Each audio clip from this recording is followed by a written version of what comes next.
கிறிஸ்துவுக்குள் அன்பானவர்களே, நம்முடைய ஆண்டவர் ரட்சகருமான இயேசு கிறிஸ்துவின் வல்லமையான நாமத்தில் உங்களை வாழ்த்தி வரவேற்கிறோம். இன்று வேத தியான பகுதி வாசி தெரிந்து கொள்ளப்பட்ட வேத வசனம் எரேமியா 31 அதிகாரம் 3 வசனம்.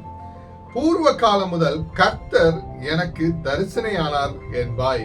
ஆம், அநாதி சிநேகத்தால் உன்னை சிநேகித்தேன், ஆதலால் காருண்யத்தால் உன்னை இழுத்துக் கொள்கிறேன். ஆமென்.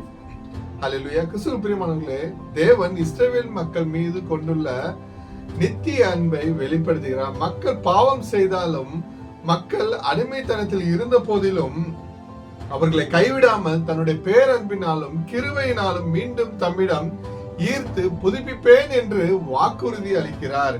இது மாறாத தெய்வீக அன்பின் ஆழத்தை நமக்கு காட்டுகிறது. அல்லேலூயா. நான் உன்னை தொன்று தொட்டு நேசிக்கிறேன், என் அன்பிற்கு முடிவு இல்லை. நீ என்னை விட்டு பிரிந்தாலும் என் தயவினால் உன்னை மீண்டும் என் அன்பிற்குள் ஈர்த்து கொண்டு உன் வாழ்க்கையை மறுபடியும் கட்டி எழுப்புவேன் என்று கர்த்தர் வாக்குரைக்கிறார்.